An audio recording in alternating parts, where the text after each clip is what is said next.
Good morning, Tobago. Good morning, Trinidad and Tobago. And good morning to all of you who are joining us from wherever in the world. Uh, Today and at this time, it's a good time to listen out or to perhaps share the link, share the live, share the broadcast. Um, as today we are doing a press briefing to clear up a lot of inconsistencies in the space, to clear up a lot of untruths in the space, and to also clear up what I will deem some deliberate attempts to gaslight Fisherfolk into believing the wrong things.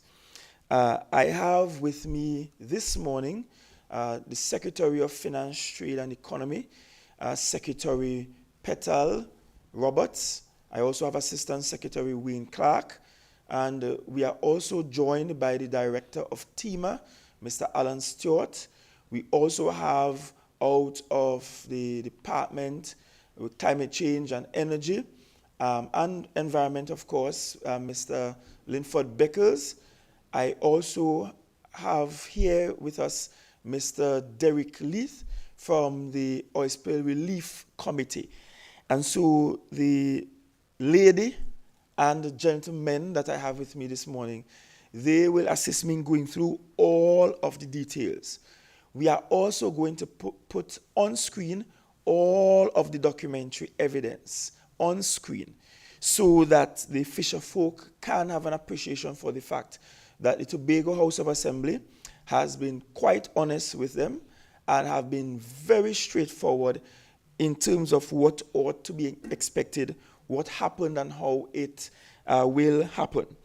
I want to start, however, by pointing out that in February, when the oil spill started in February, that the Tobago House of Assembly had to mobilize immediately to respond to what was the single largest oil spill in the Tobago space in modern history.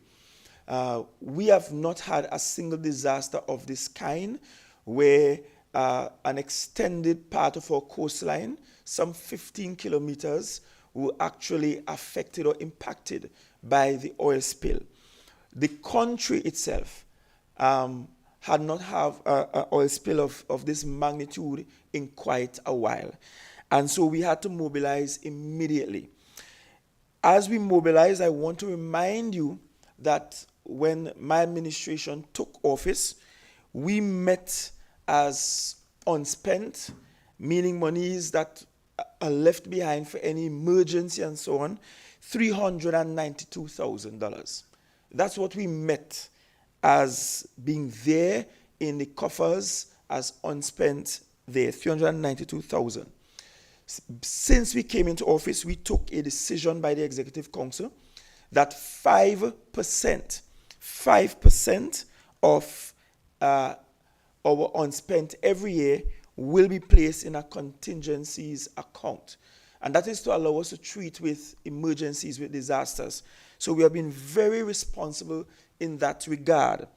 I want to also point out that at the time of the oil spill specifically, vote number 36, which is what we call extraordinary expenditure or expenses, that vote for that fiscal year had an allocation of $1.2 million. At the time of the oil spill, we had already expended from that vote approximately $830,000 from that vote. We had already expended. So it meant that we had an oil spill, but out of 36 extraordinary expenditure, we did not have a large sum there. Notwithstanding, we immediately started utilizing some $15 million to treat with oil spill expenses. And I'm sure you will recall that I came to you and I said, look, the Tobago House of Assembly will begin to utilize $15 million. We will pull from wherever we need to pull from and ensure that we provide that facility to treat with oil spill cleanup. I want to take some assistance from a clip that we pulled from the joint press conference that the Prime Minister and I did, where he explained what ought to happen and the kind of financial support we will get from the central government, because this is a matter that was unplanned for, and it would mean that the THA, the Ministry of Energy, the Ministry of Works, the Division of Infrastructure, OCS, specifically under THA, that we essentially would have had to utilize from monies allocated for other areas to begin to treat with the oil spill immediately, and so that there was a need for more or less a top-up to what we call Vote 36. So let's listen into that clip at this moment. Central government will have to provide the THA with whatever support the THA needs, and also whatever we spend from central government, because as you know, the Ministry of Energy is involved, Heritage is involved, Ministry of Works is involved. They have their budgets that they'll spend from, and the THA is involved here in doing certain things, and we may have to hire other people to do other things. So these are extraordinary expenses not budgeted for, but the budgeting process in the Ministry of Finance will take care of that. All right. I thank you for that. So in other words, 36 extraordinary expenses or expenditure really caters for things that we just didn't plan. So just by way of example, when you get a house fire and TEMA responds and puts you up for 72 hours before health kicks in with some rental, that comes out of 36. When we had the floods in December in Charlottesville, remember Christmas 2023, on approaching Christmas we had just a strange weather event. The expenses for that came out of 36. So this was in the same fiscal year as the oil spill. So any unforeseen issue that comes as an emergency, 36 actually caters for that. Now, please note and please be reminded that when the oil spill happened, we didn't get any monies immediately from central government. So the THA, of course, looked internally and started pulling funds internally to actually treat with expenses.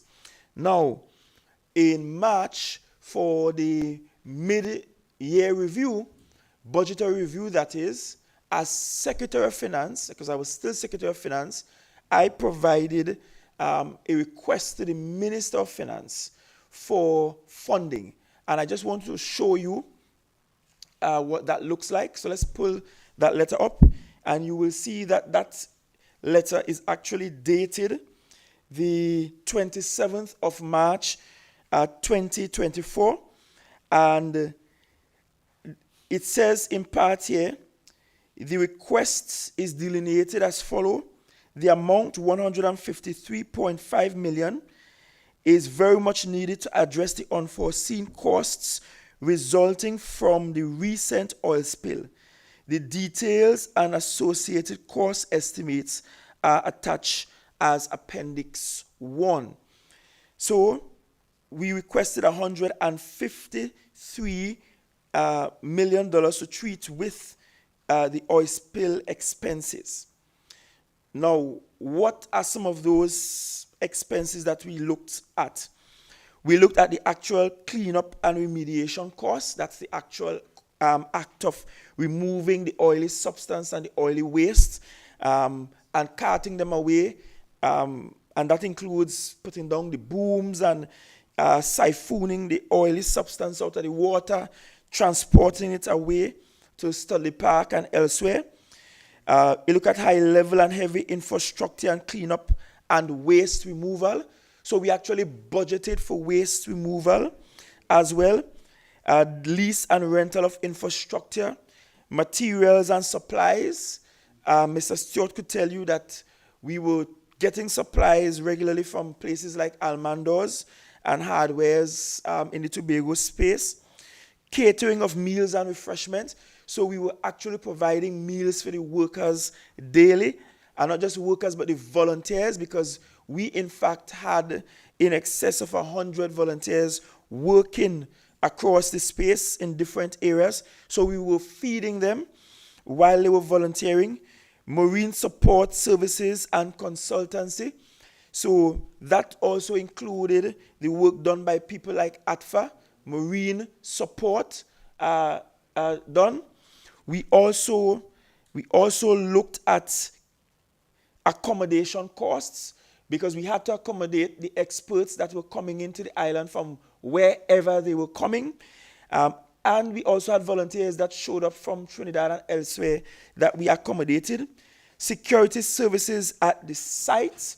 If you listened to me in the house yesterday, you will hear, as I pointed out, that it was difficult to get TTPS to really secure all our sites. So we had to use a mixture of private security from here on island, and also the Coast Guard provided some much needed security for us. And of course, any other services, compensation, payments, we looked at that. We made a request for compensation for Fisherfolk, actually. And that included the food support that was given at the very start of the oil spill cleanup activity. We looked at medical and healthcare costs because treating with oil spill, we expected some of our workers to get sick. And even as I'm saying that, we have a worker that by the time this was done, she ended up with a stroke, and now she is still in recovery mode. Environmental remediation costs, we looked at what we will have to do post the cleanup to repair our environment. We looked at legal and regulatory costs that we will potentially have to pay. Public relations and communication costs, because we had to communicate with you every week. You remember we had frequent press briefings, and we spoke to you sometimes 2-3 times per week, and it costs to telegraph those things live on television. I will tell you, television stations weren't giving us those things for free. We had to pay for those that to be televised.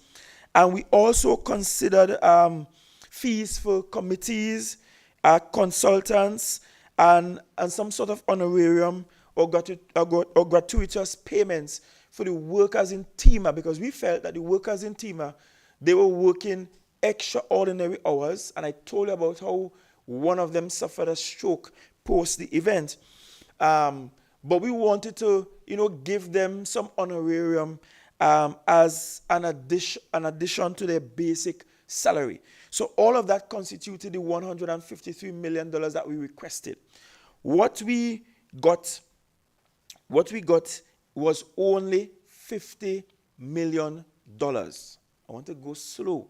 What we got was only $50 million.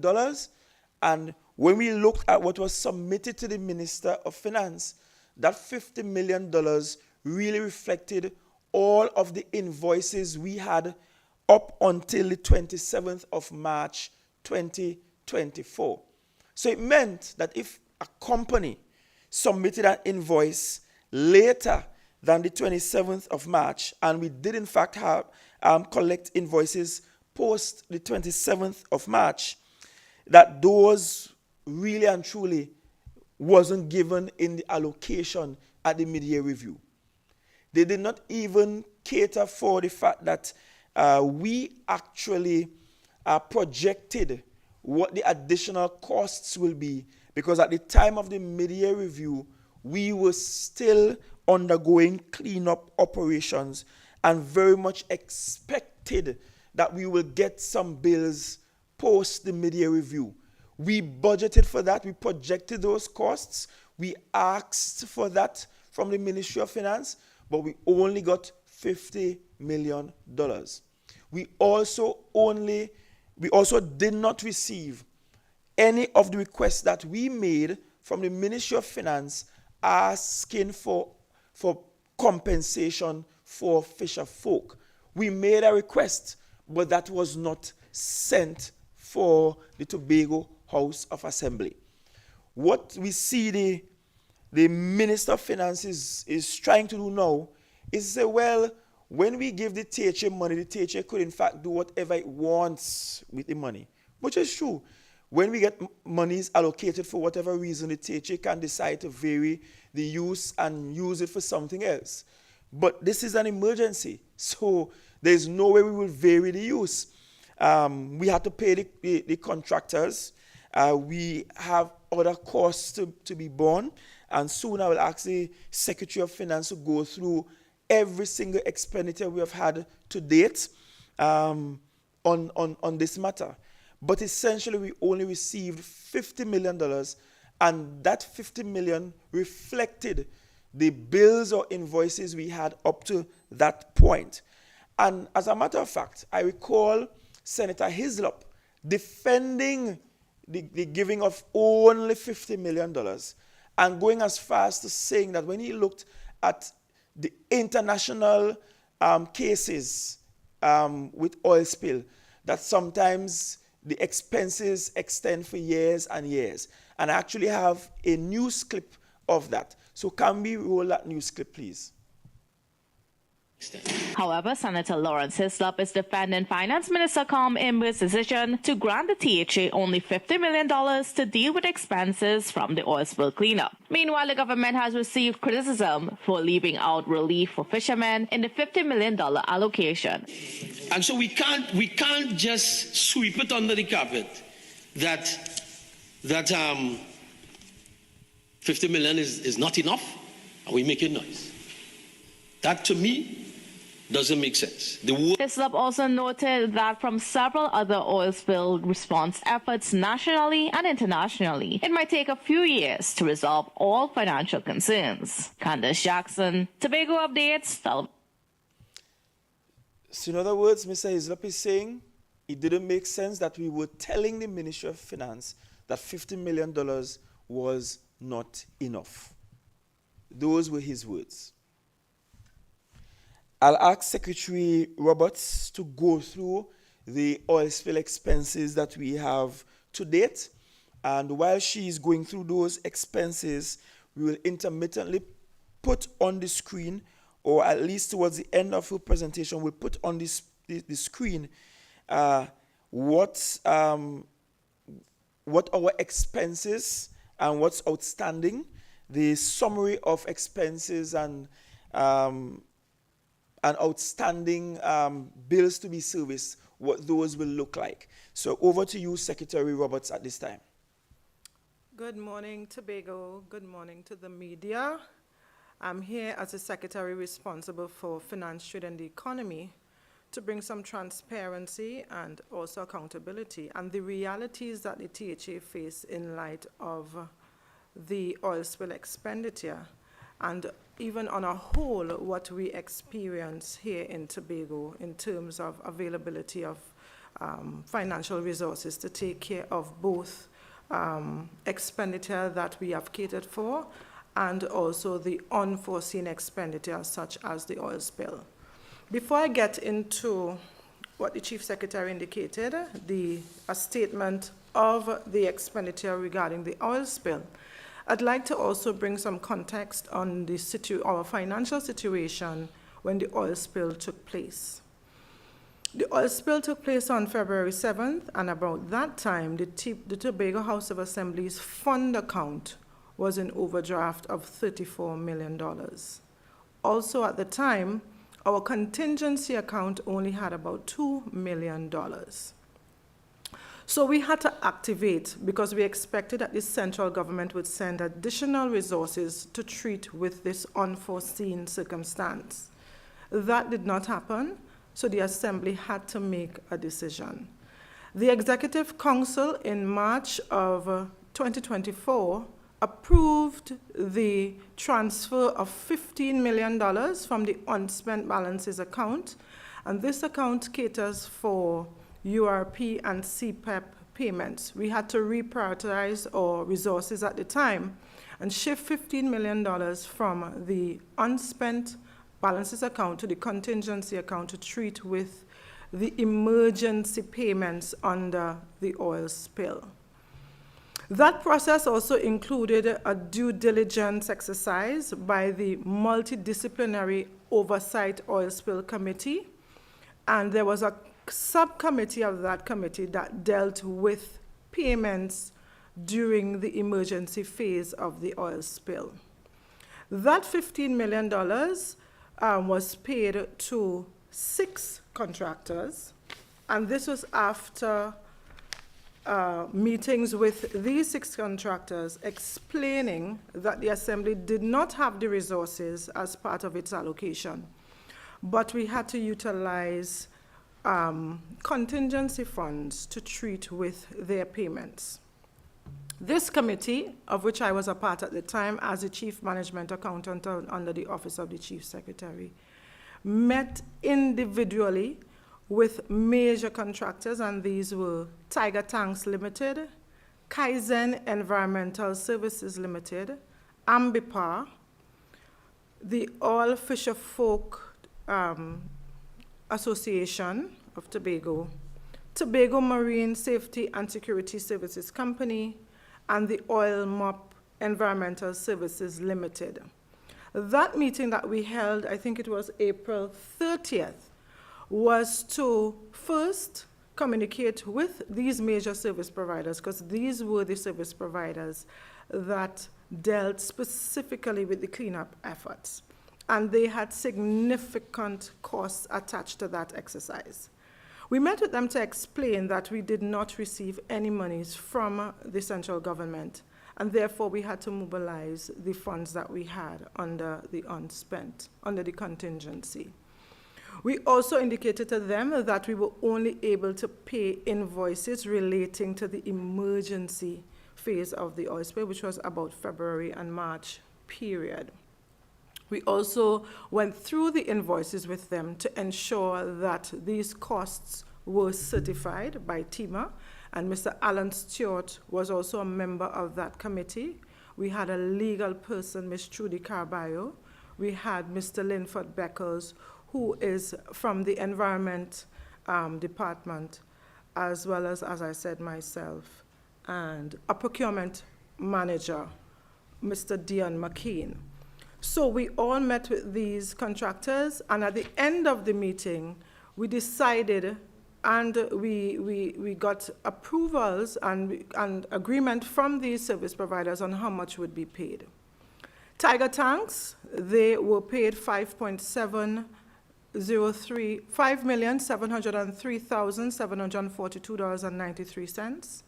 Kaizen Environmental Services was paid $1,616,566.50. The All Fisherfolk Association, they were paid $1,165,600. Tobago Marine Safety and Security was paid $660,200, and the Oil Mop Environmental Services was paid $732,273. We have one company, Ambipar. They were paid in, I think this is either US or pounds, because they came out of the UK. But the equivalent was about $4.2 million. And at that time, the total expended was $14.1 million. At the same time, though, we did shift resources internally. The Chief Secretary did speak about the vote 36. 36 is an appropriation, an allocation that treats with extraordinary expenditure. And the allocation for that, for the year 2024, the year in which the oil spill took place, was only $1.2 million. We had already spent $830,000 on other unforeseen circumstances for the year. So you can imagine we only had about $400,000 to spend. The THA shifted its resources and supplemented that vote in the amount of $1.5 million over a period of time. So I will now get into the statement of our situation with regard to the oil spill. Although the government only sent $50 million in June of 2024, we started to spend in February, and the total expenditure up to September from the vote 36 was $54,447,773.50. In this fiscal, we spent already $875,450, And I would also like to say that the extraordinary vote that treats with this in fiscal 2025, we were allocated $2.1 million, which treats with all unforeseen. So we have not even, I have not even included what we spent on other unforeseen circumstances, because this 875 only relates to the oil spill liabilities. Under the contingencies, in fiscal 2024, we spent $14,774,312.98. And in this fiscal, we spent $1,999,750. So far, we have spent $72,097,286.48, and we have only received from the central government $50 million. Our contingency account right now only has about $900,000 in the event of any emergency that takes place in Tobago. As the Chief Secretary indicated, he would like me to go through all payments of the $55 million, yeah?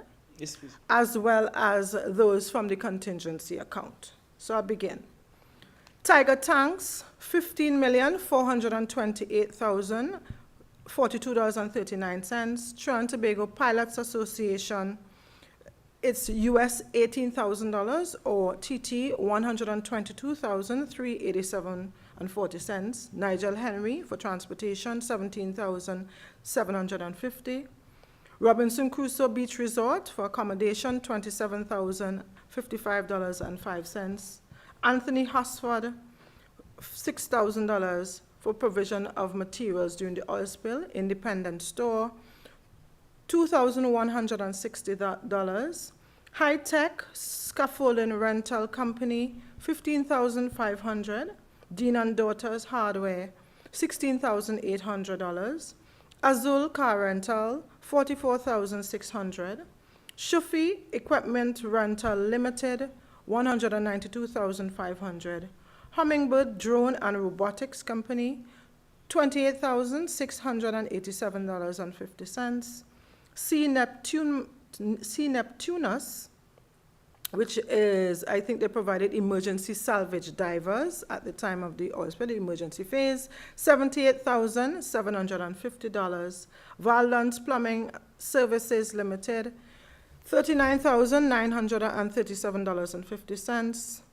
Legrand Corlan, $173,507. Rocktop General Services, $51,200. Cranium Agencies, $301,530.76. New Lens Limited, $140,410. Grafton Beach Resort, $809,325. James Trim for consultancy services, $80,000. Kaizen Environmental, $753,705. I'm sorry. Ambipar Response, $4,331,690.44. MI4 Security, $1,120,732.04. Belfonds Hardware, $300. Swimcall, $474,525. Tobago Hospitality and Tourism Institute, $27,000. Guys Exquisite Catering Services, $3,250. High Tech Scaffolding Rental Limited, $164,150. AVT General Services Limited, $724,021.92. Liqua Construction Services Limited, $4,791,555. Tobago Marine Safety and Security, $860,940. Oil Mop Environmental Services Limited, $1,676,847.38. Tobago Marine again. Tobago Marine Safety, Security and Services, $396,200. Aches Donil Catering Services, $18,900. Eves Catering, $15,600. AVT General Services Limited, $136,237.50. Sunshine Enterprises Limited, $14,250. Logan's Contracting and Transport Services, $126,000. Guy's Exquisite Catering, $18,900. Tobago Hospitality and Tourism Institute, $64,000. Penny Savers Supermarket, $19,473.09. Interchem Limited, $51,750. MK Express Deliveries, $2,060. Barcode, $2,020. Guy's Exquisite Catering, $1,400. Jira Things, $4,200. Felicia Frederick, $1,200. The Tool Closet, $650. Red Coral Foods Limited, $9,402. Cherish Alfred, $12,950. Tobago Motor Services Limited, $675. Francis Auto Supplies Limited, $540. Almando's Hardware Limited, $22,056.82. The number one hardware, $540. And I continue under the same extraordinary expenditure payments. Cleaver's Classic Catering, $9,300. Frontline Flavors, $4,500. MK Express Deliveries, $8,000. Guy's Exquisite Catering, $16,800. Legrand Corland, $49,445. Grafton Beach Resort, $574,200. Ravenel's Resort, $288,800. Aldi Tobago Limited, $23,897.50. Coral Foods Limited, $1,463. AVT Limited, $647,662.50. Logan Construction, $640,125. Rocktop General Services, $4,000. Dean and Daughters Hardware, $800. Ravenel's Resort, $94,400. Robinson Crusoe Beach Resort, $37,947.18. Paradise Store, $66,096.95. New Lens Limited, $103,460. AVT General Services, $86,647.50. Liquor Construction Services Limited, $137,445. Natalie's Catering, $560.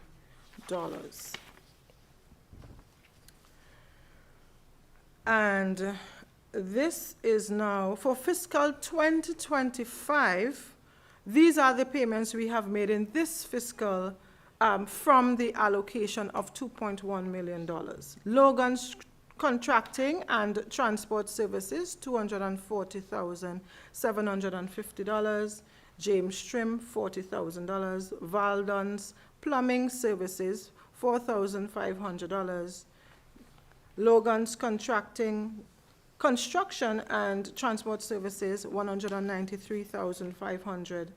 Tobago Marine Safety and Security Services, $276,700.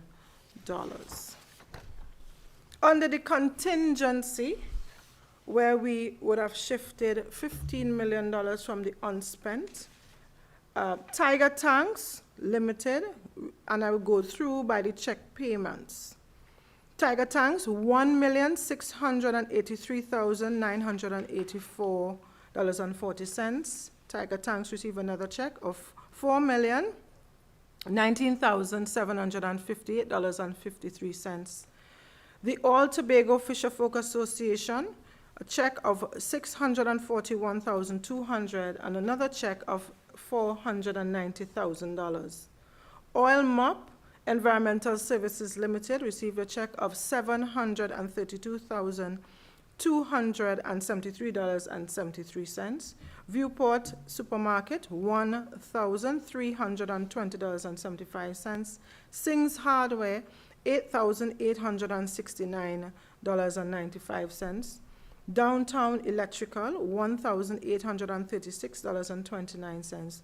Viewport Supermarket, $1,151. Ferrycon Limited, $50,625. Trinidad and Tobago Pilots Association, $274,147.78. Tobago Marine Safety and Security Services, $552,000. Kaizen Environmental Services, $462,901.50. Again, Kaizen Environmental Services, $1,153,665. Ambipar Response, $4,140,443.53. AVT Limited, $123,525. Beards Rental Limited, $2,812.50. Swimcall, $144,900. Atches Donil Catering Services, $7,000. Sandra Brown Bakery, $2,548. MK Express Deliveries, $4,700. Eve's Catering, $7,000. Natalie's Catering, $14,700. Tobago Motor Service Limited, $225.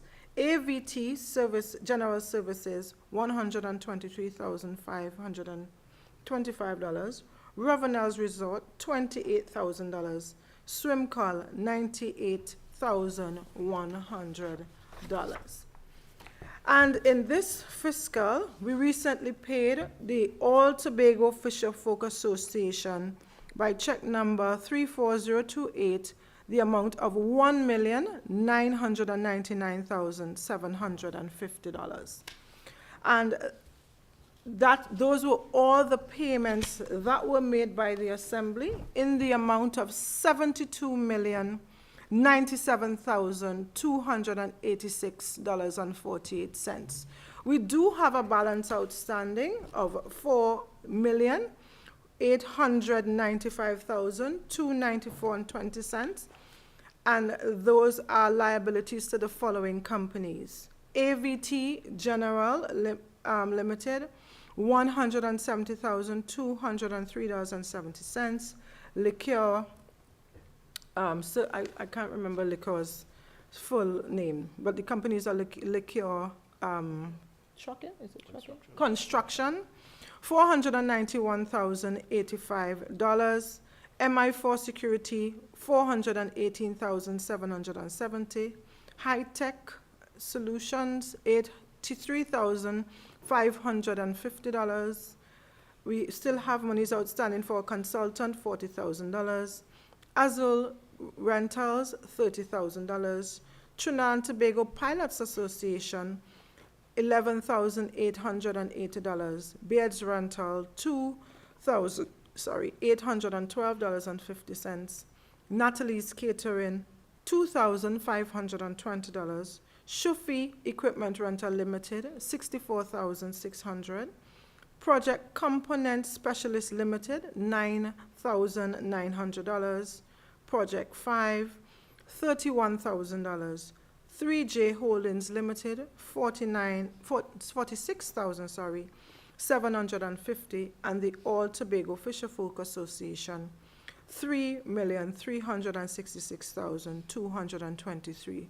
I would like to say, though, that there is a process of verification, And some of these outstanding were not completely verified.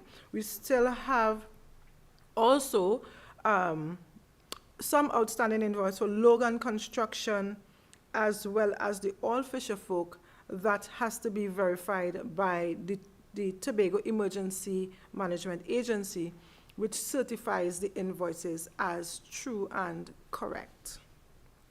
I thank you very much, Secretary Roberts, and thank you for taking the time, painstakingly so, to go through all of the 72 million plus that we have spent so far, and to also go through just over 4 million in what's outstanding and who they're outstanding to, and how much each is owed, and going through the fact that we still have maybe 1 or 2 invoices that we are waiting, and a verification process. So that should quiet the nonsense noise about where the 50 million gone, and about whether or not we took the $50 million and we went and fed with the $50 million. You will see we spent 72 million plus to date. So we have spent more than $50 million, and we still expect to spend a further $4+ million to treat with oil spill cleanup. And that 4+ does not include a figure for final removal of the waste at Stolly Park. Because no monies were sent for the removal of the waste at Stolly Park, we eventually just wrote the Ministry of Energy to ask if that's something they will do. It still has not happened or as yet, or it's happening, it's in the process. No allocation was given to treat with any environmental work that is required post the cleanup. So we have done no environmental work really post the cleanup. As a matter of fact, we should have gone to the wreck site and recover any debris that was left lying on the reef. But again, we're not engaging any services because no monies were sent for any of the post-cleanup work, right? Let me be clear. So we got 50 million for oil spill. We spent 72+ million. We have 4-point-something million still to be spent. And that does not even consider the post-oil spill cleanup activities that really and truly we should responsibly do. I want to go to Mr. Beckles now, who will talk about the committee that he chaired and the work they have done for verification of these expenses and doing a sort of quality assurance of the entire cleanup operations. I think Ms. Roberts spoke to the members of that committee, but I'll ask Mr. Beckles to speak now in detail about the work that they did. Thank you very much, Chief Secretary. Let me say good day to the listening public in Tobago and those who are further afield. Pursuant to a request from the Office of the Chief Secretary, I was asked to chair the Tobago Multidisciplinary Oil Spill Committee. And as the name suggests, we had people with various expertise on that particular committee. While I'm not going to rehash by naming all of the members of the committee, I think I should probably focus on the kind of expertise that we had available to the committee. So we did have persons with expertise in finance and accounting, persons with expertise in environmental management, expertise in health, safety, and the environment, disaster management as well. It was also critical for us to have expertise related to procurement of goods and services. Public health, we had that kind of expertise there as well. And of course, it was very essential to have expertise in the legal field, and of course, expertise in oil and gas engineering. So that's the full spectrum of the expertise that we had available to us on that particular committee. As the Chief Secretary suggested, one of the things that the committee was really tasked with is really basically providing general oversight to the cleanup process. This is not to say that we were intimately involved with the operations. That was being expertly done by the Tobago Management the Tobago Emergency Management Agency under the leadership of Mr. Alan Stewart. So we were not there to replace Mr. Alan Stewart or get involved in everyday operational activities, but just to provide general oversight. And of course, one of the things that we were responsible for in delivering that kind of oversight and so on was really the verification of the claims that were being made by the contractors. And of course, being a responsible entity, the Tobago House of Assembly wanted to ensure that there was proper accounting and so on in the entire process. So we were there to provide that kind of support. While we did have various expertise on the committee, we didn't just lean to our own understanding. Because we have to remember that for many of us, this was the very first time that we were experiencing this kind of emergency in the Tobago space. And we thought that it is always best to consult. So we did consult widely. And we would have received advice from ITOF, the International Tank Owners Pollution Federation, which has significant expertise in the management and the management of oil spills across the world. We would have also received advice from maritime experts and various other industry experts locally and internationally. So all of the expertise, those that were resident on the committee and those that were external to the committee, those expertise were essentially brought to bear upon the verification process in the context of the invoices and so on that were really submitted to us to ensure that one, the claims that were made and so on was really, the value of the claims that were made was really reflected in the kind of work that was actually done and so on. Secretary Petal Roberts would have referred earlier to in her remarks to the kind of interactions and so on that we had with the contractors, and specifically a subcommittee of that multidisciplinary oil spill committee, which comprised myself, Secretary Roberts, who was then performing a different role as the chief management accountant of the Tobago House of Assembly. Mr. Alan Stewart, we generally don't do these kinds of things without him. We had a procurement specialist there in the person of Mr. Dion McCain, and I don't know if I'm missing, and of course Mrs. Trudy Caraballo, who is our resident legal expert. So we would have engaged with the contractors. And our engagement essentially was really with a view to protecting the financial interests of the Tobago House of Assembly. And what I want to say is that as part of this process, we had significant negotiations. And I can say that the negotiations were not always very, very easy. All right? There was significant back and forth. But at the end of the day, we were able to secure significant financial concessions from the contractors, and that is also reflected in the invoices and so on. So I think on average we probably got savings of probably about between 8 and 10% on some of those invoices and that sort of thing.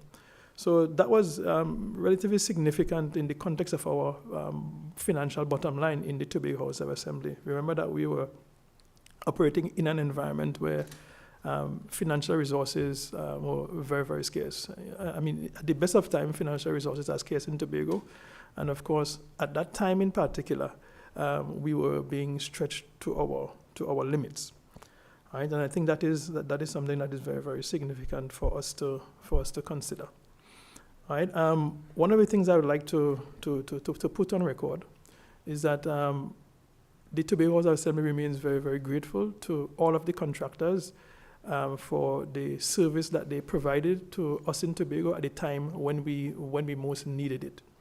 And we remain committed to providing the support to our contractors and so on we remain committed to paying all our contractors for all of the services that they would have offered to us. And of course, those services have to be verifiable services, right? I would also just like to quickly mention the situation up at Studley Park. Of course, the committee was also tasked with coming up with final solutions for the disposal of the waste that was stored up at Studley Park. The committee did come up with a framework, and of course, this framework solution had significant financial cost attached to it. Obviously, we didn't have the finances to expend on that, and as a result, we were never able to actually start the procurement process and so on to be able to provide that solution and that kind of relief to our people in Tobago, particularly in the Studley Park area. Sometime, I believe, in June of 2024, the Tobago House of Assembly was formally approached by the Ministry of Energy, and they asked to take responsibility for the final disposal solution with respect to the waste at Studley Park.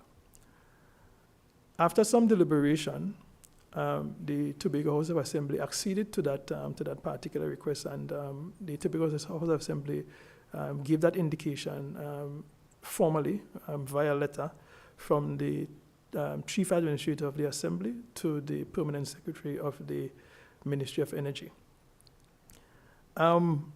Since then, it is my understanding that the Ministry of Energy would have engaged the National Gas Company as their agent to essentially see about the final disposal solution at Studley Park. Consistent with this mandate, the National Gas Company has actually gone out to invite tenders. It is my understanding that all of the tenders have been received and that the National Gas Company is now in the process of evaluating the tenders that they would have received. Informally, it is my expectation that sometime within the quarter, that whichever preferred contractor has been chosen for to provide the disposal solution would be able to mobilize and so on, and that we should start seeing some activities on the ground. So that is where we are in the context of the disposal solution for the waste that is stored at Studley Park. What I would like to say, just briefly, in addition to that, is that the Tobago House of Assembly, we don't have an antagonistic relationship with the Ministry of Energy. The ministry has provided services during the oil spill, and they have committed to provide services to deal with the waste that is stored at Studley Park. And they remain our constant partners. But even in partnerships, sometimes we need to sort of I'd probably say encourage people. And what I would like to remind all of us about is the fact that while at this point we do not have any public health, any significant public health or any significant environmental concerns with respect to the waste that is stored at Studley Park, the longer they remain there, they could continue to pose some kind of risk. So while we are grateful and we thank the ministry for its support, we are going to encourage the ministry through its agent to act with a little more alacrity and so on to bring relief to us in Tobago with respect to the management of that waste that is stored at Studley Park. And with that, I would like to thank you. Thank you very much, Mr. Beckers, for being so detailed about the work you and the committee did, and the fact that all of these invoices were verified, were measured against international best practice, and also for speaking towards the waste currently being stored at Stolly Park and where that is at. And so interestingly, it's interesting that we hear from some political actors in this space claims as though we are being irresponsible with that waste, when in fact that's being managed according to international best practice. And in fact, it is their own political party and government that really has taken the responsibility for the final removal. So thank you very much for such a reminder. I want to go to Mr. Alan Stewart at this time. He chaired the Oil Spill Relief Committee, and we established this committee under the Division of Food Security to look at what sort of relief efforts we can actually make towards the fishers who were affected by the oil spill. So I'll ask Mr. Stewart to get into that, inclusive of indicating who were on that committee. A very good day to all of Trinidad and Tobago, and most of our colleagues here in Tobago. I'm very grateful for this opportunity to be able to express and to lay, facts before you as it relates to the response and also the work of the committee. As we are aware, on the 7th of February 2024, the Tobago would have experienced the effect of an oil spill, which resulted from an overturned barge, which we come to learn was Gulfstream. And that coined the operations Gulfstream that we will normally hear about, OGS 24. The oil spill, it must be put on record that the oil spill tier level was the first for the country. Bearing in mind that, in 1979, there was a spill again to the northeast of Tobago, which you would have seen or learned, for those of you who know the history, over 200,000 tons of hydrocarbon fuel that was released into the ocean as a result of the collision of these two tankers. It's important to understand that this oil spill in Tobago the incident had significant impact on the island fishing industry, particularly in the areas of Scarborough and Lambo. The event triggered several actions to prevent the associated effects, ripple effects as I will describe it to be, to assess the well-being of the affected fisherfolks. The Tobago House of Assembly did something remarkable, which was the establishment of a Tobago Oil Spill Relief Committee, of which I had to chair. This began on the 2nd of May 2024. So the members were comprised of myself as the chairperson. The deputy chairperson was Mr. Garth Otley, from the Director of Fisheries. Secretary, we had a secretary who provided the assistance in regards of clerical support for the committee, Ms. Alicia Jeffers Dinoon. Assistant secretary to that was Ms. Esther Tobias, again a research officer from DMRF. We had a legal attorney at law, Christine Moore was a member as well. Member Mr. Chrislyn Moore, sorry. Don't spoil a lady's name.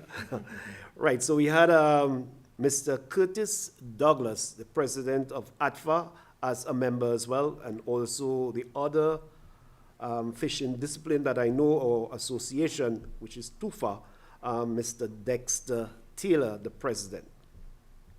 We also had the expertise of Mr. Derek Leet, senior policy analyst of macroeconomics and policy. We also had Mr. Dominic Waljon, being a member of the committee, Ms. Kemba Hawthorne, who was the project analyst at DERT, and Dr. Mona Dillon, project analyst. Ladies and gentlemen, it's important for us to understand that the undertaking involved quite a lot. We would have had meetings, 27 weeks of meetings.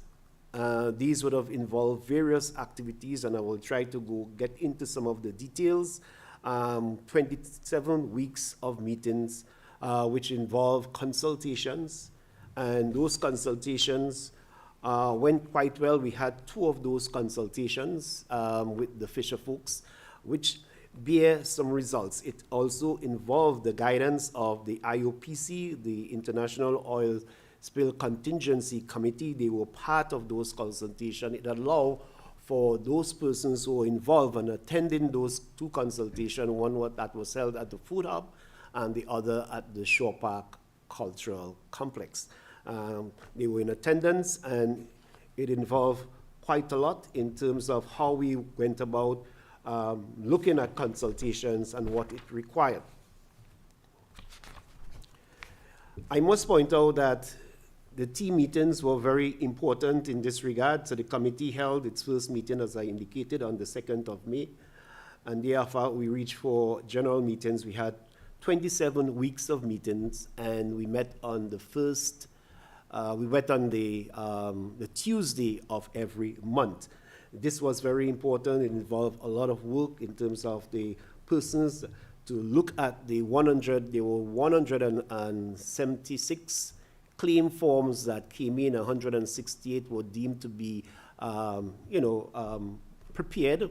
And however, Mr. Leet later on will give some details in terms of that process and what it entails and what was the result coming out of it.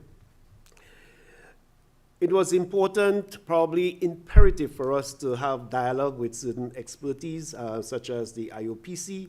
They were parts of these discussions with the Oil Spill Relief Committee.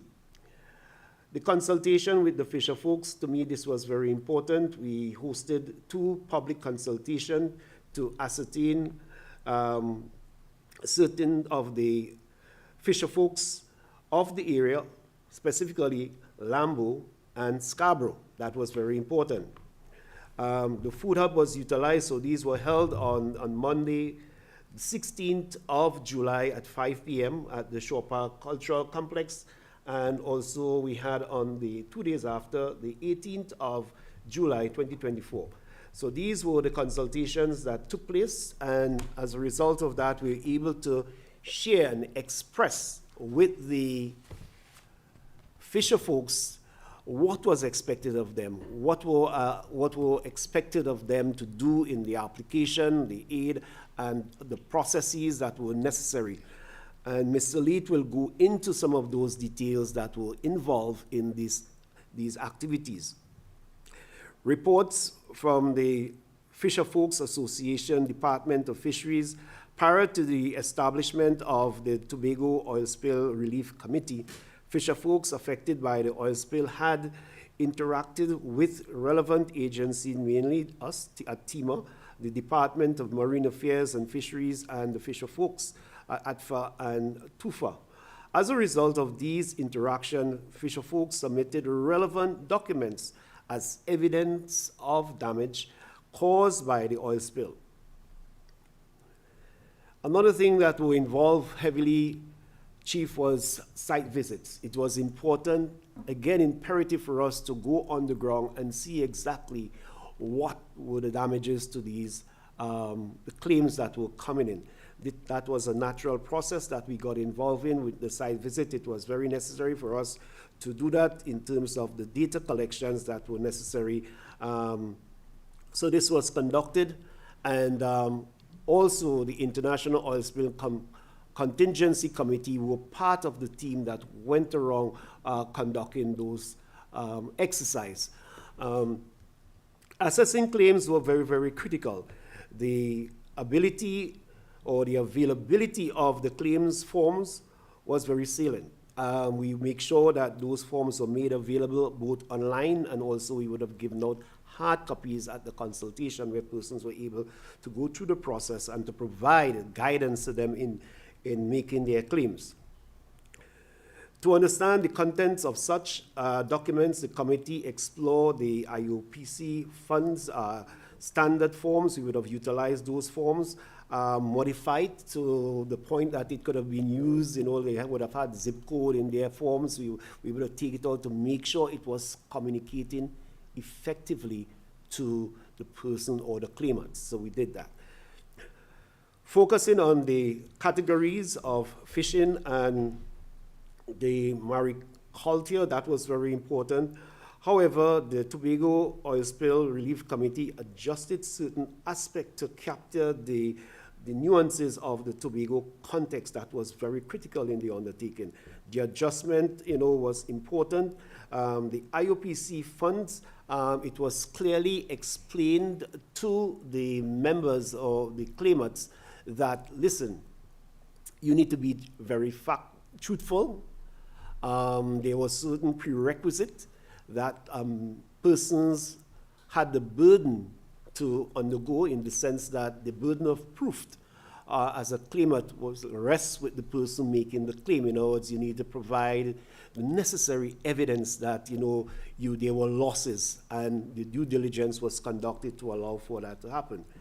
I must point out that 47% of the claims that were made were approved. Those were the approved out of the 168 claims that came into us.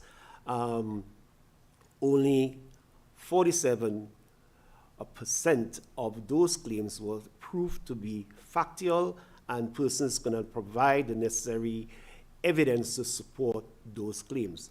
I will pause here, Chief, and probably Mr. Leet will provide some of the details as to what influenced a proper claimant and with the right information and how the process went.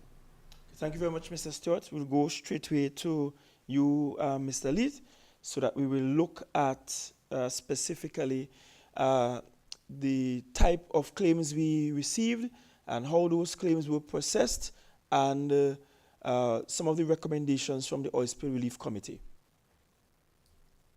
Thank you very much, Honorable Chief. Pleasant good morning to everyone in Tobago, Trinidad, and regionally, internationally. Thank you very much for being here. Let me just reiterate what Mr. Stewart had said, in that our claim forms was adopted from the IOPC, the international standards. So our assessment also follows based on the IOPC standards and so on. So what we did, we utilized the claim form. We excluded some very minor details, like for example, you have on the international standards, you have quotas by which you are allowed to catch only a certain amount of fish species per day. So we don't have that here, so that is one of the things that we would have left out, right? So that's an example of some of the things. But the IOPC forms is what we would have used in conducting our assessment. So we would have collected about 175 claims coming throughout the island of Tobago, and claims reaching as far as Toddley Park, Roxborough, Culloden, and even Palatovia. Persons from all over the island claimed that they were affected by the oil spill. So we took the claims, and it also included crab catchers. We have vendors, we have persons who operate businesses. So all of those individuals, whether you were affected in some form or fashion, were allowed to claim for compensation. So we received, according to Mr. Stewart, about 168 claims overall, which totaled over $47 million. The claim totaled over $47 million overall, all right? So our task was to go through these claims to identify who would be approved and who would not be approved. One of the things that I must state is that there's an absence, or there isn't any economic or econometric model that allows for the assessment of claims. This was also confirmed by the international group. So as a committee, we had to develop our model, all right? So what we did firstly was to determine whether or not persons were legitimate. And when I say legitimate, so you would have to have your documents. As a vendor, you must have a vendor's badge or a food badge or so. A fisherman will have to have his fisherman's license. If he's a boat owner, he must have his boat registration and all these different things. Right? So our first phase sought to determine those who were legitimate or not. So 44% of individuals were deemed approved based on our assessment. And some of the reasons why persons were denied include lack of documentation. There were a number of persons who claimed to be crab catchers or fisherfolk or so, and did not have the requisite documents, right? Which accounted for a large number of individuals. Also, we have persons who did not provide the necessary proof to show that they indeed were operating within the radius of the oil spill, all right?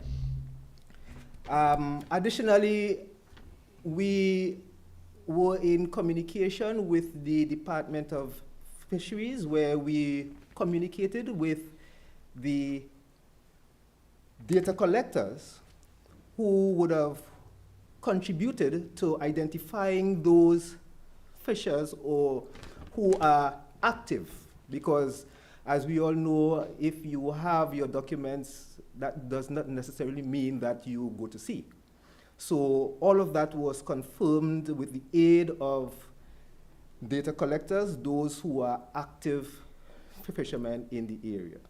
So we looked at all of those, and as I said, the list went down to 44% of persons who were approved overall.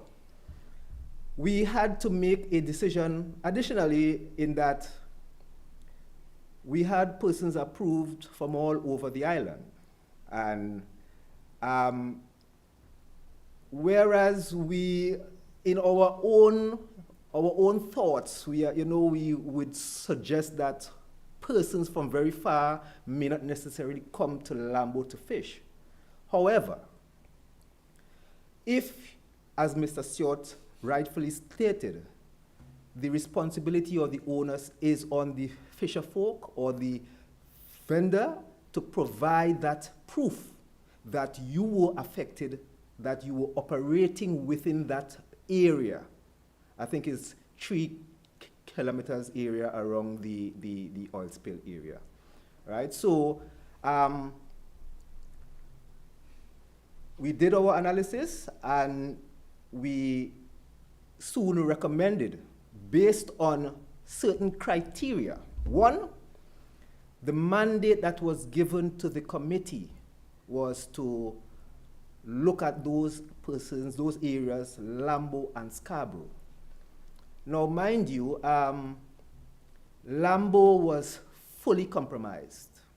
Scarborough was partially, right? That was one of the things that we considered. In addition, we also realized that the oil spill, as I just mentioned, only affected those 2 areas, mainly. Lambo 100% and Scarborough partially. In addition to that, it is customary that if Fisherfolk cannot operate in a particular area, and there was no ban on commercial fishing, then they are free to go elsewhere. So we considered all of that. It is customary that Fisherfolk, if they cannot access a particular area, then they will go elsewhere. Right? Also, there was a lack of evidence provided by Fisherfolk as to the exact areas that they fish. So if you did not provide that evidence that you operate in that specific area, then we will not be convinced. You need to convince the committee, because the onus is on the Fisherfolk to provide that burden of proof. So based on those about 5 areas, the mandate provided to the committee, the fact that the oil spill affected those 2 areas mostly, the fact that there was no ban on commercial fishing, that persons could have gone elsewhere, and the lack of evidence, the committee recommended that payment to those persons in Lambo and Scarborough. There were additional persons outside of those areas that were confirmed by Captain Andrew Taylor of the IOPC. He accompanied our committee in looking at the damage to the equipment, and he would have guided the committee in approving 2 individuals who were outside of that area, and they provided GPS evidence of where they actually fish. So as a committee, understanding that there is no economic model that exists, or econometric model that exists to deal with this, we had to develop a model for ourselves, and that model involves identifying those persons who are legitimate. Once you are legitimate, meaning having all your documents, then we would communicate now with the Department of Fisheries in order to ascertain, because there are certain fisherfolk that provide data to the Department of Fisheries. And what we did was we collected the sample of fishermen, or a sample of fishermen. Actually, we took all the fishermen between Studley Park and Buku. We calculated their average information in terms of the average catch per day, and also the average frequency by which they go to sea. So if any of these individuals claimed, we had exact numbers by which we could have compared the amount they would have requested. For those persons who, for some reason or the other, did not provide any data, we used that existing data from Studley Park to Buku, and we calculated an average catch per day and average frequency by which they go to sea. And we applied that to the other individuals who do not provide any information to the Fisheries Department. So the amount of the claims by individuals would have been guided by actual information that is housed at the Department of Fisheries. So in a nutshell, that is how we would have approved those individuals and the amounts that they were claiming, so it would be in line with what they would have, the information they provide. And for those who don't, then we would have calculated an average by which we would apply to all the others who, once you have not, or you were not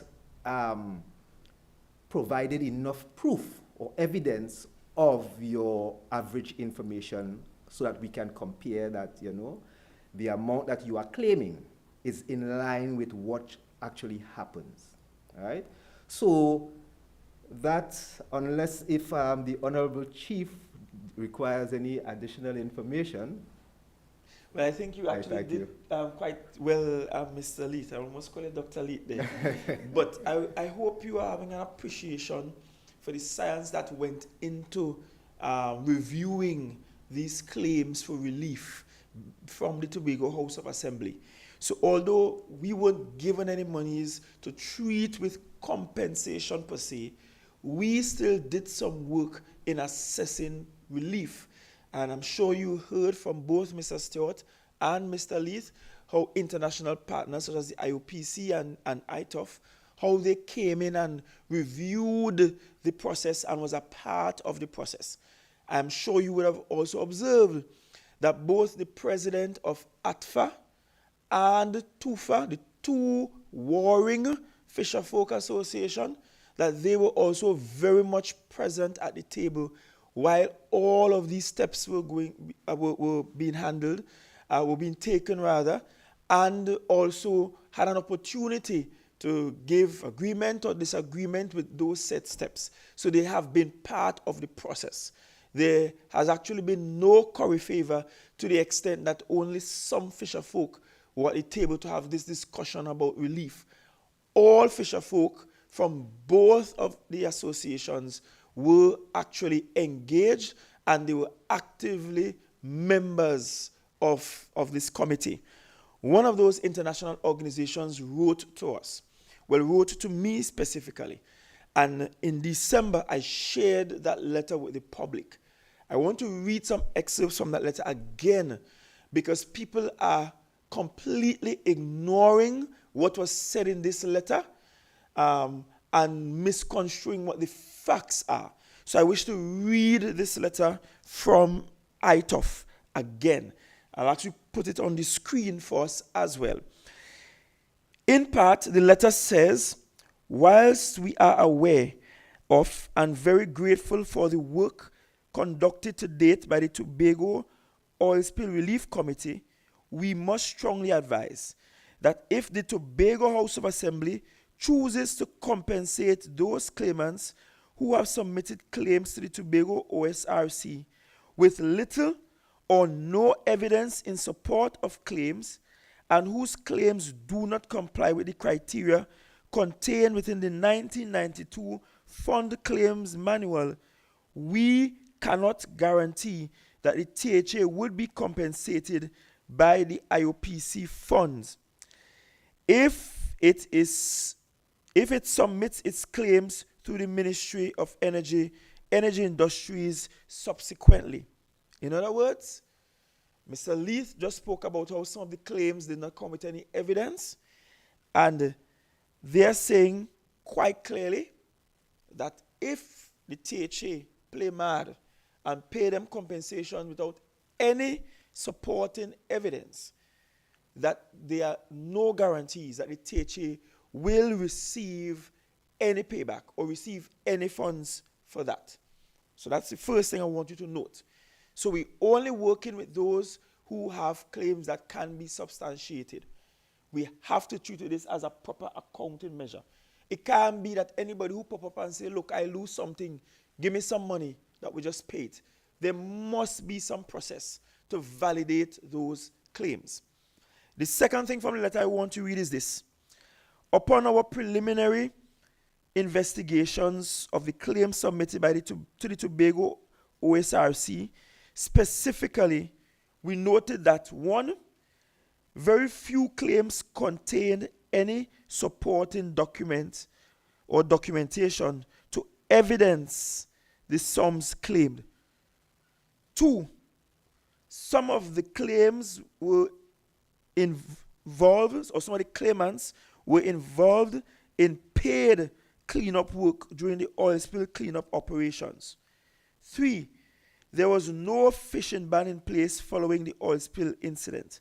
And 4, many claimants already received a sum of TT $1,000 by way of compensation during the early stages of the response. All of these factors, we go to the next page, all of these factors, along with others, indicate that many of the claims have no substantiation for the figures being discussed by the Tobago OSRC as possible compensation payments.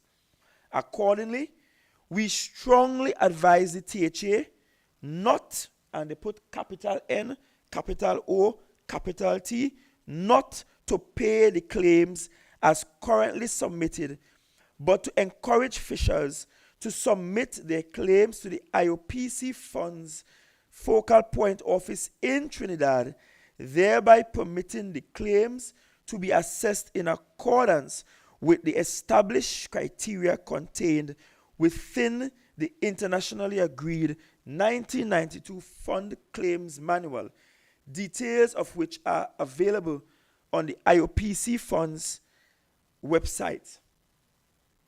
So I want to explain that clearly to everybody.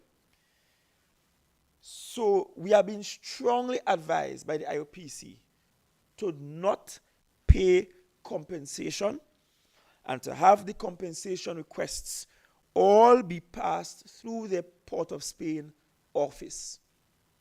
And it's at this point I am publicly, or I did it before, but I am publicly directing Mr. Stewart as the head of that committee, for the committee to sit down, pull those fishers, and to assist them in getting their claims into the Port of Spain office. We are not going to do like CAST and everybody else who pulling out their hand and don't want nothing to do with this. We cannot leave the fishers alone to submit on their own and hope that it's successful. The committee, you have the claims, you know what IOPC is saying seem valid and invalid, and I'm instructing you all publicly, find those fishers, call them in, and help them to get their claims made to the IOPC. They have a link on their website for submitting the claims. Get one of your officers, employ that teamer or elsewhere, to sit down with them. If you don't have any officer available, write and ask that we provide one on short term, either from OCS, where you are hired Mr. Stewart, or from Food Security, under whose remit the committee operates. Get somebody to sit down with the fishers and to submit those claims. Walk them through the process. If there is a need to bring the gentleman operating the office for IOPC in Port of Spain to Tobago, the THA and the executive is willing to pay for his flight to come to Tobago, pay for his accommodation in Tobago, to have him sit down here with the fishers and to ensure that they get their claims to where their claims need to go. But it is clear that they are saying to us in no uncertain terms that they are advising the THA not, capital N, capital O, capital T, not to pay the claims as currently submitted. They're telling us clearly in black and white, don't pay them as they are submitted. Because if you pay them, we ain't getting no money to recover those payments. So we will work with the fishers to ensure that the claims are properly registered with the IOPC. We will work with them in that regard. And please note the 4 things they highlighted. 1, many of the claims had no substantiating evidence or documentation. 2, some of the claimants are being paid for cleanup work. So if you're being paid to drive your boat through the oil as work, you can't come and claim compensation on the back end for that, because we are paying you on. When we look at your invoice, part of your invoicing takes care of the fact that you will experience loss of equipment while working during the oil spill. So we can't pay you for that on one end and then compensate you for it on another end. Thirdly, there's no fishing ban in place. So if you're from up in Palatavere and you are accustomed coming down Lambo to sailing down Lambo to fish, and for the period we say you can't fish in the Lambo area, well, sail go Charlottesville, sail wrong Speyside, go somewhere else and fish. There's no ban. The truth is, the entire island of Tobago was affected by the oil spill. And everybody affected by the oil spill can't come and claim compensation. I was affected. Everybody in this table was affected. The people who live in Lambo, who sleep in Lambo, they were affected. So it's not because you were affected in some way means that you are deserving of compensation. We have to be reasonable. Okay, for what? Couple months, couple weeks, you could not fish in the Lambo area. You couldn't access that area. That doesn't mean that you're deserving of compensation. You could fish anywhere else. Tobago have more water than we are land. I really don't understand it. And finally, they made mention of the fact that they are acknowledging that we, in fact, did the food support of the $1,000 very early in the game. So certainly they are considering that when they are considering all of the compensation. So again, to be clear, Mr. Stewart and team will call you fishers in and will go through those compensation issues with you. We will connect with IOPC's office in Port of Spain, get the claims in, and ensure that the Fisherfolk are on their way to getting their compensation for this from IOPC. It is clear that they want them to submit their claims for compensation directly to them and not through the THA, but directly to them. I hope I'm clearer than I was in December in stating that. I want to go to Mr. Clark finally. Mr. Clark represents the community that was 100% affected, which is the Lambo community. 100% affected. And we acknowledge that. We acknowledge that. And so, Mr. Clark, over to you. A pleasant good day, each and everyone. Thank you, Chief Secretary. Thank you, the colleagues on the table. The only difficult part is going last. They usually use up all the words. But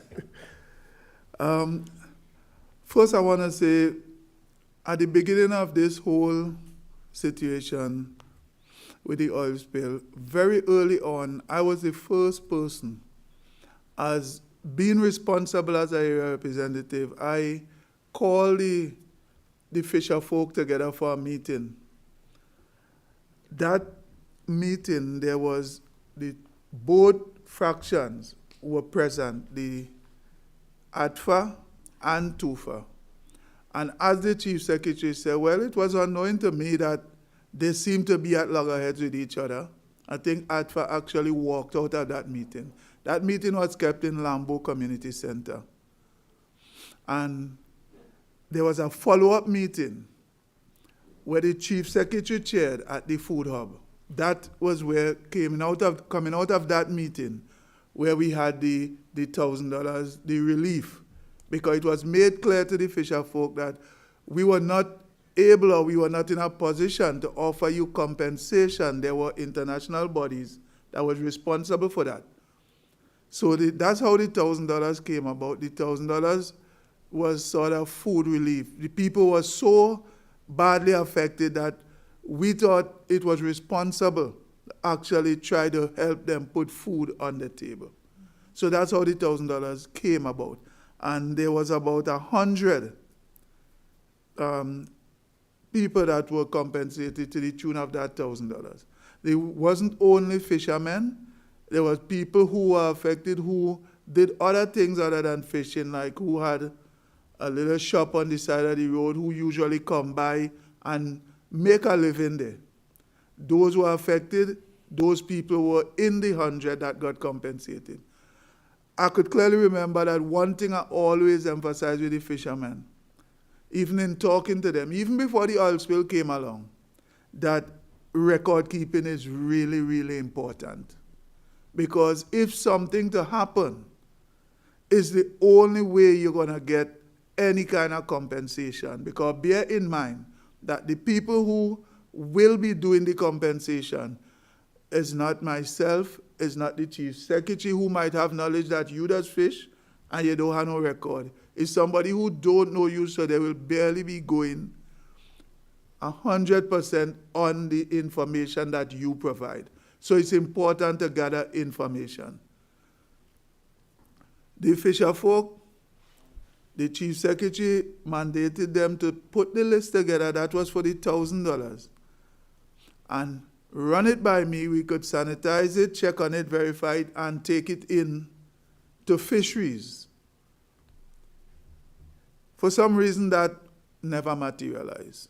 When I approached the ADFA representative, they said they submit already. When I approached the TUFA representative, they said they submitted already. And if they submitted already, then it was fine with me. I stood there as a area representative. I tried to assist in the best way I could, constantly visited the cleanup. At one point in time, the chief secretary even asked me to have a hand in the boats that were taken up from the sea, what was affected with the oil, to have them cleaned off. Some were cleaned at Petit-Trou, for systems that the THA would have set up. And some of the fishermen even got the assistance to relocate their boats in Boko, where they could have resumed fishing. So I was satisfied that not at the pace that things happen, but that there's a process that has to be followed in order for to see this thing through properly. And the committees were put in place, and I was satisfied to step back and allow the committees to do their work, which we are now seeing the findings of the works that the committee did. I remain committed as being the representative for particularly Lambo, that I could bear witness to the fact that it was totally devastated. Lambo was sort of wiped out. There was even a situation where one family had to relocate from the stench of the oil. So bearing all that in mind, I try to be there whenever someone calls. As the information comes to hand now, I'm probably relieved that relief is on the way. And I will continue to work with the fishermen as much as possible, as far as I could offer that support to see this process through. Not forgetting the fact that we continue, I as a representative continue to tell the fishermen, not only the fishermen, once you're earning a living by doing something, record keeping is important. It's a business, and it should be treated as such. In many instances, the people who are responsible for the compensation don't know you personally, so they will go strictly on the data that you supply. So I as the Chief Secretary just mandated Mr. Stewart and Mr. Leet to do what they have to do, their various tasks. As area representative, I make my office available, that if needs be, that they need that kind of support, they need that space, the space is available, that we could bring some closure to this situation, as soon as possible. So again, the Lambo fishermen, I am there with you to support you 100%. I will do what is reasonable and what is fair and honest. I will stand by you for you to have the relief, the compensation, the support that you need going forward. I thank you. Thank you very much. And I think Secretary Roberts wanted to do an intervention here as well. Well, it was just a point that I wanted to make that I didn't make earlier in my contribution to this press conference. And it has to do with the $50 million. So we're hearing, I think persons need to get clarity on what the $50 million was sent for. So when the Chief Secretary, who acted as Secretary of Finance at the time, when he requested at the mid-year on March 27th, the Ministry of Finance did reach out through the Office of the Permanent Secretary, asking the Tobago House of Assembly exactly what was expended at the time. And they also wanted to know what the oil spill expenditure was at the time that we incurred. We submitted to them what we expended at the time. Well, when I say expended, incurred, because some of them we could not pay. So how the Tobago House of Assembly operates, we have what you call commitments, where we will engage service providers and pay them later. And during the oil spill, this is what we had to do. So we submitted to the ministry at the time the expenditure incurred for the month of February and March, because this letter where we responded to the permanent secretary is dated April 17th, sorry. And the total of the bill so far was $47 million. And I just want to make the point that included in this was no compensation. So we're hearing the Fisherfolk, the two bodies indicating that they want their payments, but we did not receive any funding from the central government to treat with compensation. The payments were for cleanup efforts during the oil spill. Also, I'd like to make the point that at this point, persons will be asking the Tobago House of Assembly with a degree of predictability, when would these payments be made? I want to make the point that in the Tobago House of Assembly as Secretary of Finance, I cannot say when the central government will send our releases. We usually receive our releases very late and not in accordance with the law, and therefore it is very difficult at this time to say when these payments can be made. But this responsible administration has been making payments. We have put ourselves in an overdraft position. We have used up all our contingency resources, and we have been reprioritizing our activities to ensure that all these liabilities are taken care of. Thank you. And thank you very much, Secretary. So there are two other things I wish to address before I take any questions from the media. And notice how lengthy this has been. Notice how much details we have shared with you. This is what I will get in a normal meeting if I was to call these individuals to a meeting.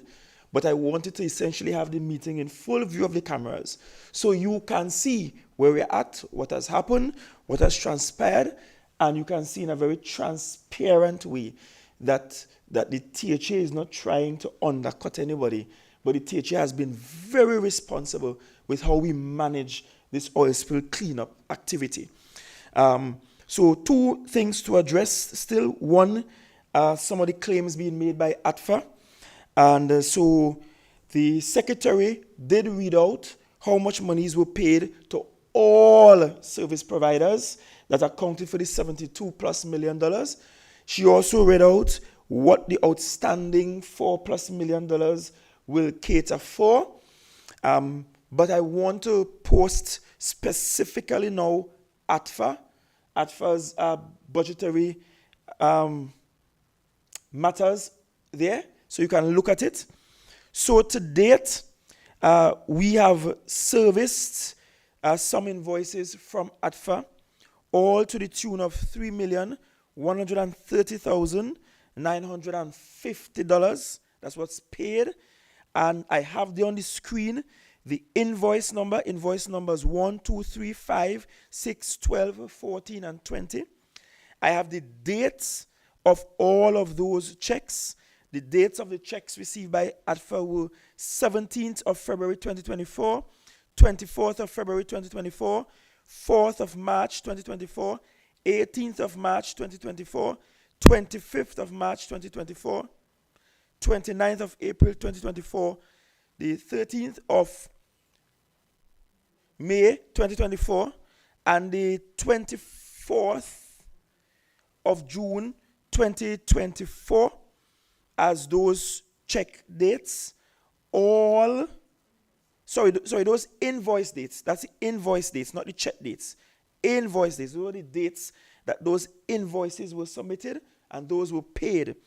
Bear in mind, I submitted as Secretary of Finance to the Ministry of Finance the 27th of March. And in April, they received invoices for up to that period from the THA. So naturally, you will see that there are some invoices that came in post the period when those invoices were submitted to the ministry. So as a matter of fact, when the ministry sent the 50 million or organized the 50 million, there were still outstanding invoices from ATFA that were yet to come in. So I just read out the invoice dates, not the check dates, but the invoice dates for those invoices that were paid, all totaling 3,130,950. And of course, you see in the spreadsheet the actual check numbers, right? Those were paid. We still have outstanding to ATFA, and the Secretary mentioned it a short while ago, $3,366,223 outstanding for ATFA, and you have those invoice numbers there. Invoice numbers 4, 7, 8, 9, 10, 11, 13, 15, 16, 17, 18, and 19. And part of the process is that these invoices have to be verified. So this is what we owe them based on the claims made by ATFA for work done. But remember, we have a committee being led by Mr. Beckers.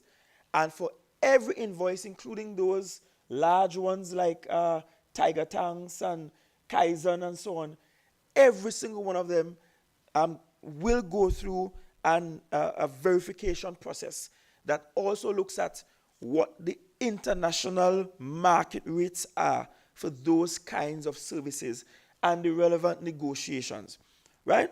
So in essence, that's what we owe ATFA. I also want to be clear to TUFA that there was no favoritism in ATFA being contracted to do some of these works. I want to ask TUFA publicly, are you OPR registered? And I'm sure the answer is no, because at the time of the oil spill, there were only 2 companies resident in Tobago so registered. We had ATFA OPR registered, and we had Tobago Marine Services, I can't remember the full name, Security Services, Tobago Marine Security Services. Those 2 marine-based companies in Tobago were OPR registered. ATFA would not have received any payments if they were not OPR registered. So, TUFA, I will strongly advise you to become OPR registered. Please become OPR registered. Further, I want to go on record on clarifying a statement made by the Secretary of TUFA, who claimed that she was here sometime in December when I had the press briefing. On that date, when I checked with the office on that date, when you were here, I was not in office.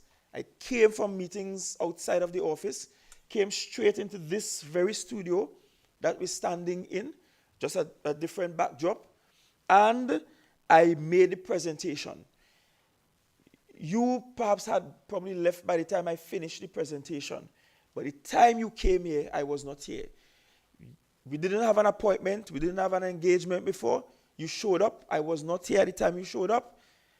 I showed up sometime afterwards, had the press conference. By the time I'm done, you were no longer here. So there is no sense of not wanting to meet with you why we did not meet on that day. As a matter of fact, I came to the office this morning. I met people here who have no appointment. And I'm sure they're somewhere in the building waiting on me. I have to find some time to see them in between all the other stuff that are scheduled for me to do today. So I want to make that clear. With regards to the $2 million, I want to make clear what that is for. And I want to make it clear in perhaps the most layman term properly. That is the THA essentially saying to the fishers, let me get something to hold while you go through the process with IOPC. In other words, we can't determine for the IOPC how their process will work or how quickly they will be able to give you the compensation. But we appreciate that you need some help out immediately. So, while Mr. Stewart and team are helping you to get your claims into the IOPC's office in Port of Spain, that $2 million is being made available to provide assistance. That's not compensation now. Assistance, so that the recovery, your recovery rate will be sped up. Now, in terms of timeline, the Secretary of Finance has advised that those payments will be made in the month of February. We will make those payments in the month of February. Mr. Leith already indicated that 44% of those claims that came into the Oil Spill Relief Committee are deemed as valid. And so we are going to focus on those 44%, those who fall within the category of 44%. So it is not a case that just because you submitted, we're just going to pelt money at you. No. Those that were verified as being valid, those will be the ones who will benefit from this $2 million. And it will be done in an equitable way, meaning that at the same percentage point across the board, all of the valid claims will receive some support while you wait on the IOPC. And that is because the IOPC is clear that we should not pay any claim that does not have the requisite documentary evidence. Finally, before I take questions, I want to say this. You know, I grew up with fishermen. I was raised by fishermen. So I am very much accustomed to fisherfolk, how they operate, the language they use. I am accustomed to their tactics, the techniques. I am accustomed to how they negotiate because I was raised by fisherfolk. I always say that Jesus had to be the Savior to have four, not even one, but four, as among his disciples. So I understand how fisherfolk operate. So I can't be bullied and I can't be roughed up. I understand. I represent fisherfolk and I represent some of the most successful fisherfolk on the island. The most productive catch area is Palatavere. And I'm sure if I got Palatavere right now, me and them will have some of the same kind of tough talk because the depot ain't finished and they will tell me some choices. I understand how fisherfolk does operate. So I'm saying that to say that there is no love lost. I love all the same. All the same. Don't think you could bully me. I love you all the same. Right?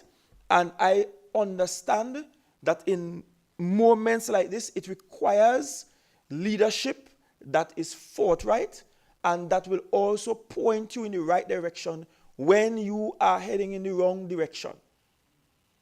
Because if you want to stand in the public square and tell Tobagonians that those $47+ million in claims are valid and that we should just pay it, that cannot be reasonable.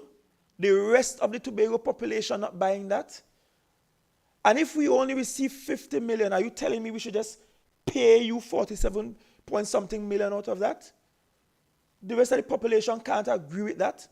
And if we only receive $50 million, the priority must be servicing the actual contracted works done.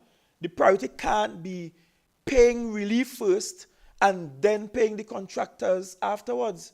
Because the priority had to be removing the oily waste and the oily substance and the oils from the coastline. That had to be the priority.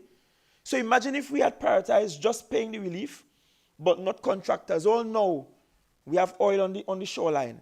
And you still will not have been able to utilize your spaces in Lambo and Scarborough. And you would have been marching around this building protesting because you find it taking long to do the cleanup. So we had to prioritize paying the service, the contracts for service. That's what we had to prioritize. That's just the reality. The $2 million will be made available in February. We are also making the committee available to guide you with your claims and getting the claims into IOPC. And Information Division will, subsequent to this press engagement, will actually put out the dates. We will communicate with the Fisherfolk. Area Rep Clark will assist us in getting to you as well, to ensure that everybody here and everybody present, and that they make the claims where the claims supposed to go. While that is being processed, we are going to give the assistance of the 2 million in total. And I hope you appreciate that going past the 50 million means that we are actually saying as a government that there are some things that we would like to do, especially on the development side, that we're not going to do because we're prioritizing ensuring the industry is back up and running. Please don't allow people to gaslight you into shoppiness. Please, right? So let's take any questions. Candice Jackson's hand is up. Good afternoon, Chief Secretary, and to the rest of the panel. My first question is, taking into consideration everything you said about the documentation needed for claims and that sort of thing, are you at all concerned that there are legitimate fishermen out there who, because they do not keep proper records, that they might be adversely affected by this whole thing? And is there anything that you're prepared to do about it after, let's say, the other claims are settled? Well, yes, certainly. Listen, I have an appreciation for how Tobago works. And part of how we work is quite informal, right? So the first step has to be treating with things on a very formal platform and providing help. I'm sure you might have heard Mr. Lee talk about the fact that for folks who could not give somebody verification, how we went ahead and pulled the data from Studley Park to Boko and look at what the average catch looks like, the average income looks like, so that we could work out averages for people who don't have some of that documentary evidence, but who we know for a fact operated out of Lambo. So it's not that they won't be compensated, they actually would be compensated. We have gone above and beyond. We did not just say, okay, you have a boat in Lambo, but you have no real documentary evidence of how much your catch does be and all of that, so we ain't compensating you. No, that's not what we said. In fact, we have gone above and beyond to create a matrix by which we could actually help you calculate what your loss of earnings would be so you can be justly compensated. So even for those people that you have described, Ms. Jackson, they in fact will be helped by us to get their claims into IOPC in a way that will ensure that they get their compensation. If after that they still did not receive their compensation, then the THA will be left with no choice but to assist such individuals. Because we understand how our fishing community operates. So we're not casting them out and say, absolutely not. But what we are saying though, is that we have seen claims that come from places far removed from Lambo, where people had not a single piece of equipment in Lambo. And we are saying that we just can't honor those claims. We really just cannot honor those claims. And I also want to extend the point by saying this. The fishing community, like some other sectors, operate in the informal sector, what we call the informal sector, which means that the taxes that an ordinary businessman will pay, you are not paying them. However, money is collected by way of taxes. We have to use that today to ensure we help you out. So I hope you understand how in the broader context, you are benefiting in a way that you have not contributed towards. And it's not to make you feel bad, but it is to show that sometimes when taxes are levied, it is not to be unfair on you. It's so that we as a society will always have something in the kitty that we could give back to you. It is your money. It is your money. This is taxpayers' money that we are dispensing to you and paying to you. And so I understand why fishers might be reluctant to keep records, because if you keep records, somebody someday might come and say, well, you might have to pay some taxes on your catch and your sales and all of that. But I'm saying it to you, you should not be afraid of that. Because in moments like this, the taxpayer becomes your insurance policy. Don't be afraid of it. Yes, Ms. Jackson? All right, and then in regards to some of the fishermen who claim that they might have encountered oil in other parts of the island, because, I mean, as you can understand, I mean, this happened in the water and currents took some of the oil to different places. Some said they have video evidence of that, and then some said that, you know, not being aware of just where all the oil is, they might have accidentally went through patches of oil, got their vessels, their equipment messed up in the oil, but they are not able to access the compensation, or they're not sure whether they will be able to access the compensation, even after the initial February period. Right. So to answer that question, two things. One of the reasons why we had frequent oil spill pressers, and I remember at one press briefing, I remember the media asked me how I was doing, because I was at the meeting, eyes red and swollen, almost falling asleep on myself. But we went through great pains to do that 2-3 times a week, because we wanted the opportunity to share with you the images, the videos from the reconnaissance that we will do daily. So every single day, as a rule, we could account for where the oil was in Tobago waters and even outside of Tobago waters. We utilized drone technology. We had reconnaissance being done by the Air Guard, utilizing helicopters, and we utilized satellite imagery. So it is very easy on our part to verify if, in fact, a fisher found themselves in an area where oil was and got damage to the equipment. Also, if you got damage to your equipment, then it is easy for a technician to verify that the damage to your equipment came as a result of that oily substance. So that is actually verifiable, and payments can be made in that instance. And that's the reason why we operated the way we did during the oil spill cleanup. And you know, I don't know if Tobagonians have an appreciation for the kind of work the people in the oil spill cleanup did. Tobago, you should be proud of yourself. You should be proud of yourself. Don't take it for granted that we did in 3 months what the rest of the world told us will take 6 to 9 months to do. Do not take that for granted. Do not take that for granted. And that's why I hold no beef with the fishers, you know. Right? As the song says, in a good spirit right now. I hold no beef with the fishers. Because I appreciate that the work that the fishers who were contracted by ATFA did. I am appreciative of the work that the marine pilots did. I'm appreciative of the divers. When they were telling us it's unsafe to go under the boat, we had Tobago divers.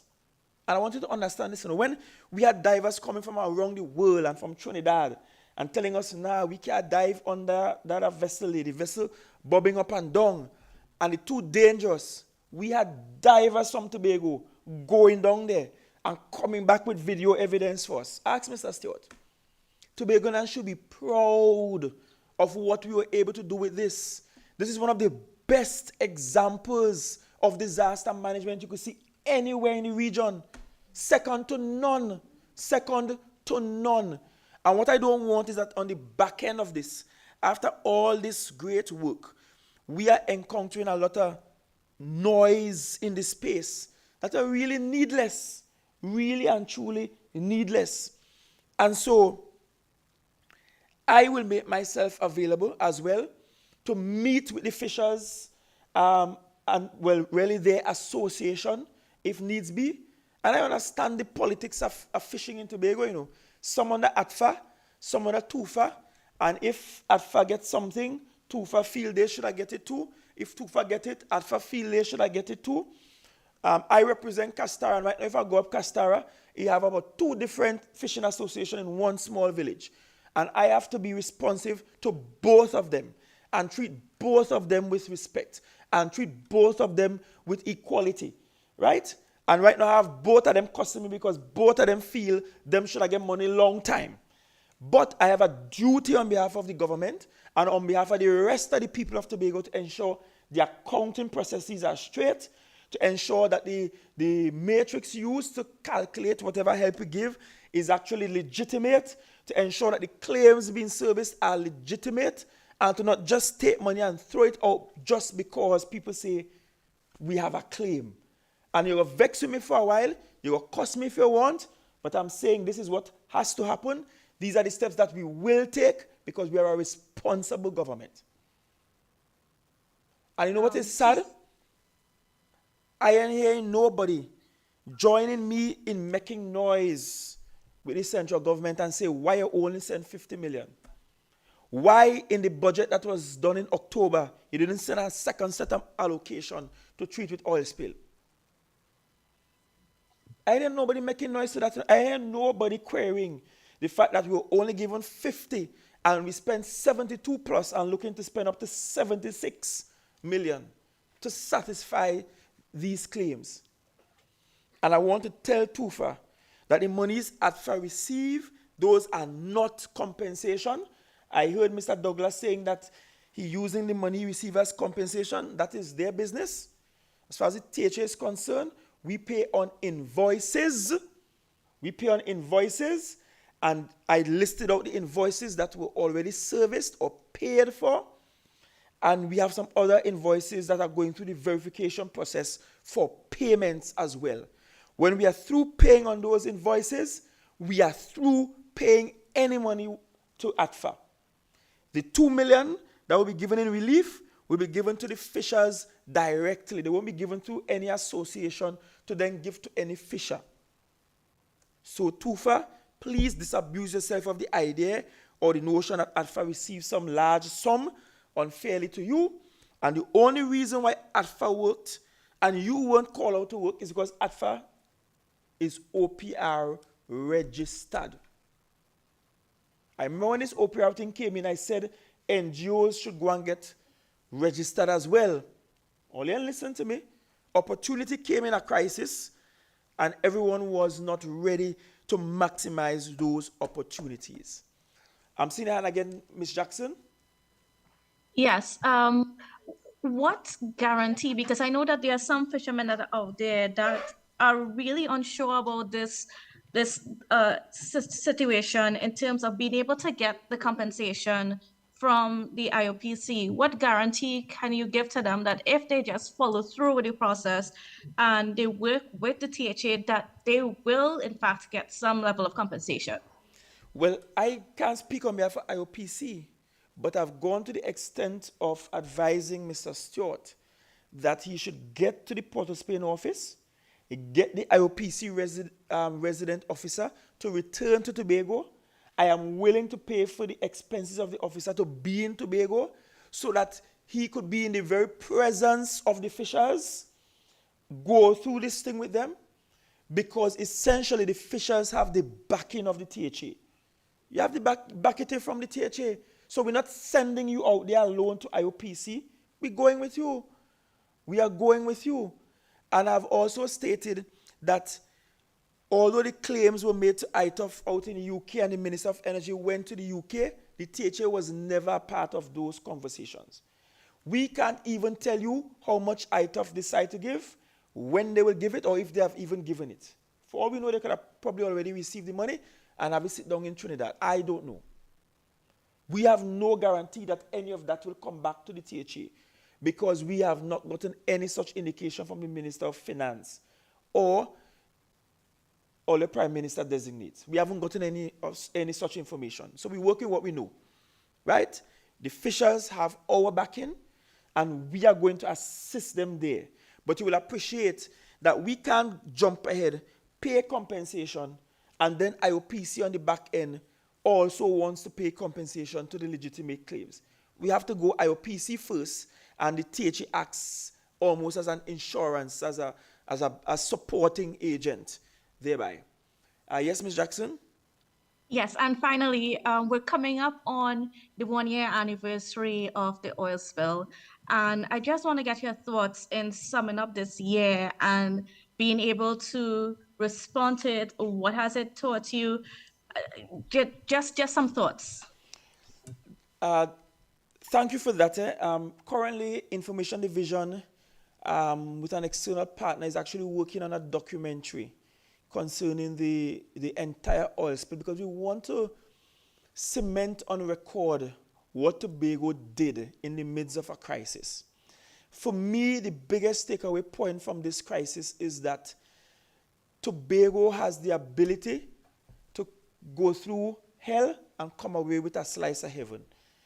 Nothing will faze us from being able to achieve that Tobago dream of having the greatest little island on the planet. Easily, if this was not managed properly, we could have easily decimated the island's economy from just one oil spill. And I'll just give an example. I remember the first major briefing we had, team meeting we had up at the office in Fairfield Complex. We're meeting for the first time after getting the report. So we got the report. The day we got the report, we did a press conference. The day after, the day after we were meeting. And when we sat there in the meeting, we realized, we said, shucks. Remember, Mr. Stewart, this oil getting to the port. If the oil get into the port, the boat car sail, cargo car come and go, people car come and go. You know what we did? We went down on the port in the night. We carry our own lights from Tima. The lights was cutting on and cutting off. The fishers, right, showed up. The same Mr. Douglas, Mr. Kwashe, and a couple of them showed up. The marine pilot showed up.